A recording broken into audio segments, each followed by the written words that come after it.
मेरे प्यारे साथियों, नमस्कार। आज 30 जून 2017 है। जून का अंतिम दिवस और दिन है शुक्रवार। और आज के इस AFEIS.com के लाइफ मैनेजमेंट में मैं डॉक्टर विजय अग्रवाल आप सभी का हार्दिक रूप से स्वागत करता हूं। मित्रों, आज के इस लाइफ मैनेजमेंट के लिए मैंने जो विषय चुना है अब वह पहले के विषय से हटकर है, लेकिन पूरी तरह अलग भी नहीं है। कहीं न कहीं इसकी नाल आप कह लीजिए कि हम जिस डिसिप्लिन के बारे में बात कर रहे हैं, प्रणाली और प्रक्रिया के बारे में बात कर रहे हैं, नियम के बारे में बात कर रहे हैं, कहीं न कहीं यह उससे अप्रत्यक्ष रूप से जुड़ा ही हुआ है। मित्रों, आज मैं आप सबसे जिस पर अपने विचार शेयर करने जा रहा हूं वह है डेडिकेशन वर्सेस हार्ड वर्क, जिसे हम कहेंगे समर्पण बनाम कठिन परिश्रम। आप सब इन दोनों शब्दों से बहुत अच्छी तरह परिचित हैं और जब कहीं भी आप मोटिवेशनल लेक्चर सुनेंगे तो हर कोई यही कहता है कि अपने उद्देश्य के प्रति समर्पित रहिए और खूब मेहनत कीजिए, और यदि यह है तो फिर आप अपने उद्देश्यों को प्राप्त कर लेंगे। और यदि वे ऐसा कहते हैं तो बिल्कुल भी गलत नहीं कहते। दोस्तों, इससे पहले कि मैं अपनी बात की शुरुआत करूं, एक दो प्रश्न मैं आप लोगों के सामने रखना चाहूंगा। आप लोग भी इस पर थोड़ा सा विचार करें, अपने अपने ढंग से विचार करें, क्योंकि जब यह क्षमता आपके अंदर आएगी कि आप किसी भी घटना को, किसी भी तथ्य को अपने अपने नजरिए से देख सके। देखिए, अभी तो आप मुझे सुन रहे हैं तो आप मेरा नजरिया सुन रहे हैं, और उस पर विश्वास कर पाना, पूरा या आधा अधूरा विश्वास कर पाना, यह पूरी तरह से आपके ऊपर है। लेकिन जब आप मेरी बातों पर विचार करने लगेंगे और विचार करने के बाद आप उस पर विश्वास करेंगे या उसे रिजेक्ट करेंगे, तब वह आपके लिए ज्यादा महत्वपूर्ण होगा। इसलिए मित्रों, मैं आज के इस लेक्चर की शुरुआत आपसे एक छोटे से प्रश्न से कर रहा हूं, बल्कि दो प्रश्नों से कर रहा हूं। पहला तो यह है फ्रेंड्स कि जब हम समर्पण और कठिन परिश्रम की बात करते हैं तो क्या ये दोनों एक हैं? और यदि दोनों एक नहीं हैं तो दोनों में मूल अंतर क्या है?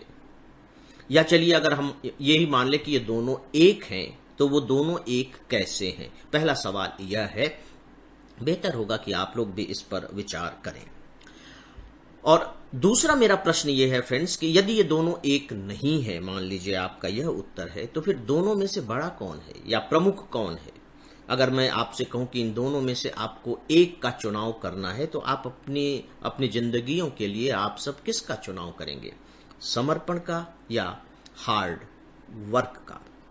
दोस्तों, मैंने जानबूझकर के ये विषय इसके कंटिन्यूएशन में चुना है, क्योंकि मुझे लगा कि हमारे जो नौजवान साथी हैं या और भी जो दूसरे मेरे प्रिय श्रोता हैं, वो इन दोनों के अंतर को अगर या बारीकी को थोड़ा सा समझ लेंगे तो शायद उन्हें अपने आप को उसके अनुकूल ढालने में, उन तत्वों को एक्सेप्ट करके अपने आचरण में लाने में कहीं न कहीं ज्यादा आसानी होगी, थोड़ी सी सुविधा होगी। और जब कोई चीज सुविधाजनक हो जाती है तो निश्चित रूप से हम थोड़े से उसके प्रति आकर्षित होते हैं, लालायित होते हैं, और हमें लगता है कि चूंकि हम इसे कर सकते हैं तो करने भी लगते हैं। मित्रों, इसीलिए मैंने इस विषय को चुना है। आप सब अपनी अपनी तरफ से इस पर विचार करें। मैं अपनी तरफ से जो मेरे अपने विचार हैं वह मैं आप लोगों के सामने दोस्तों रख रहा हूं। मुझे लगता है कि आप लोगों को भी शायद यह निष्कर्ष निकालने में ज्यादा परेशानी नहीं होगी कि दोनों एक तो नहीं है, बावजूद इसके कि वो उनमें कहीं ना कहीं अप्रत्यक्ष संबंध भी है। मतलब दोनों जुड़वा भाई नहीं है, दोनों सगे भाई भी नहीं है, लेकिन दूर दराज के भाई जरूर हैं। ये मेरे अपने विचार हैं, आप लोग इस पर अपने ढंग से सोचें। मित्रों, जब हम डेडिकेशन की बात करते हैं तो देखिए, डेडिकेशन का मतलब है कि आपने कोई भी एक उद्देश्य चुना है, या किसी व्यक्ति के प्रति, किसी काम के प्रति, या किसी के भी प्रति, चाहे वो फिर ईश्वर ही क्यों न हो, अपने आप को पूरी तरह समर्पित कर दिया है।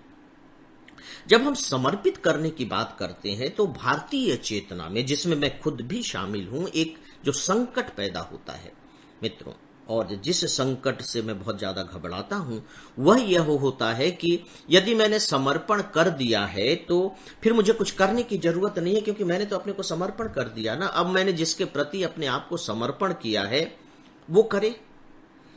भक्ति के क्षेत्र में इसकी परिभाषा यही है कि हे ईश्वर, अब तू ही सब कुछ करने वाला है, मैं तो तेरी शरण में आ गया हूं, अब तुमको जो करना हो करो। मैं तो तुम्हारा भजन कीर्तन करूंगा, गुणगान करूंगा, पूजा पाठ करता रहूंगा, तुम्हारी चरणों में पड़ा रहूंगा, तुम्हारी अब जो मर्जी है, जैसा चाहो वैसा करो।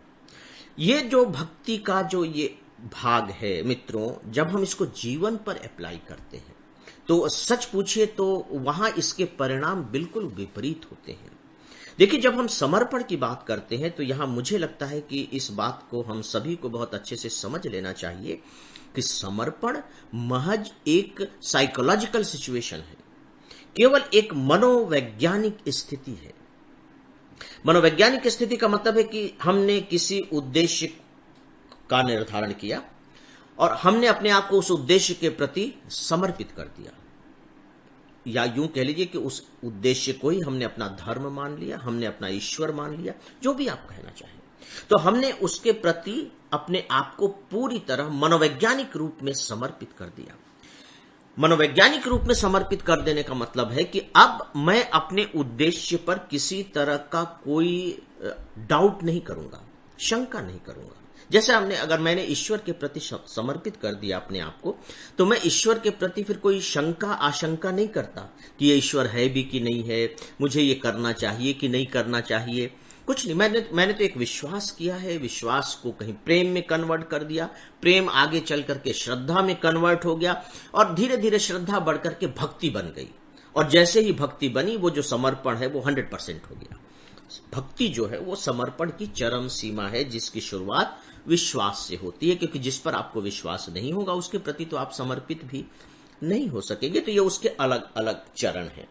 जैसे जैसे मेरे समर्पण की मात्रा बढ़ती जाती है, उसमें सघनता आती जाती है, यानी डेंसिटी आती जाती है, या कह लीजिए कि उसमें डेप्थ आती जाती है, तो मेरा विश्वास मेरे प्रेम में तब्दील होता है।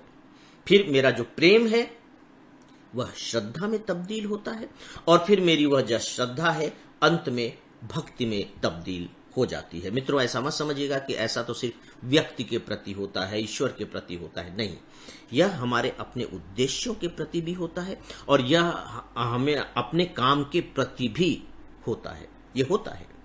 बहुत लोगों को जाकर के देखें कि काम के प्रति क्या श्रद्धा दिखाई देती, क्या भक्ति भाव दिखाई देता है। आपको मैं एक कोट याद दिलाना चाहूंगा जो प्रोमिनेंटली मैं जहां भी अवसर मिलता है मैं उसे दोहराता हूं और यहां भी दोहराना चाहूंगा। और आप कलाम साहब की, जो हमारे राष्ट्रपति रहे हैं, उनकी जो ऑटोबायोग्राफी है अग्नि की उड़ान, उसे पढ़ें। उसमें उन्होंने साफ तौर पर बड़ी खूबसूरत लाइनें कही हैं।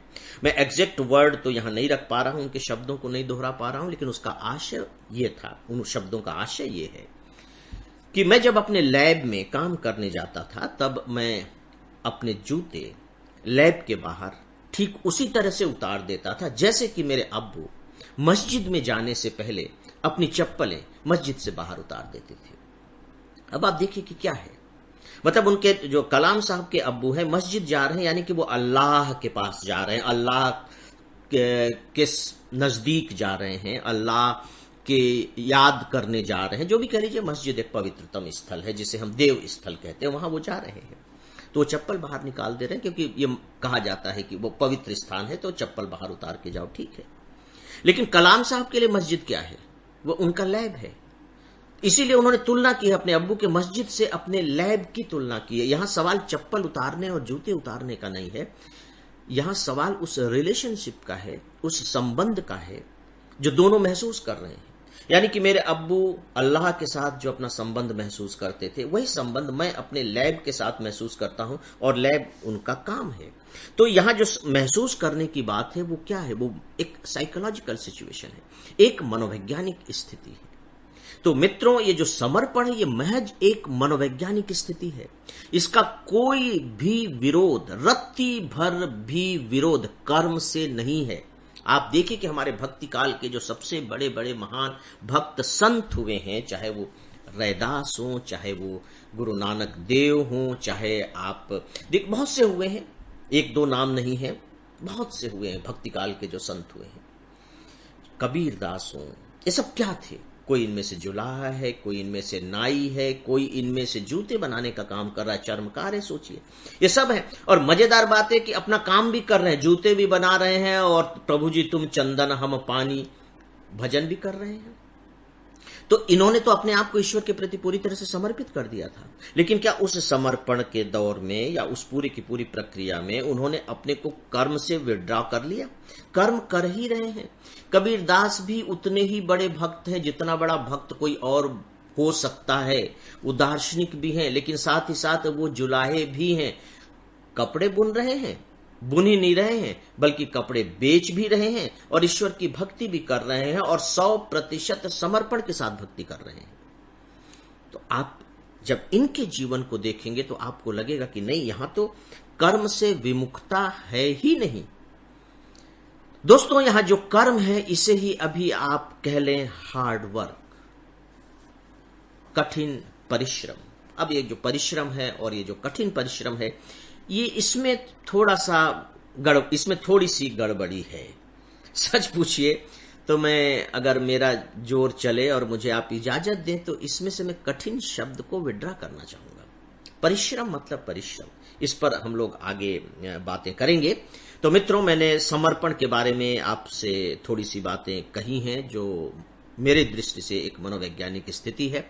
आप लोग भी इस पर विचार करें और देखते हैं, हो सका तो इस एपिसोड को, फिर इसी विषय को मैं अगले एपिसोड में फिर आपके सामने और विस्तार के साथ और नए तथ्यों के साथ रखना चाहूंगा। तो मित्रों, अब अंत में एक छोटी सी सूचना है। जैसा कि मैंने शुरुआत में कहा कि आज है शुक्रवार, तो शुक्रवार के बाद आपको मालूम है कि शनिवार और रविवार को लाइफ मैनेजमेंट नहीं आता है। तो मित्रों, 2 दिन के लिए अब मैं आप सबसे इजाजत चाहूंगा। सोमवार को आपसे फिर मुलाकात होगी। अनुमति दें। नमस्कार।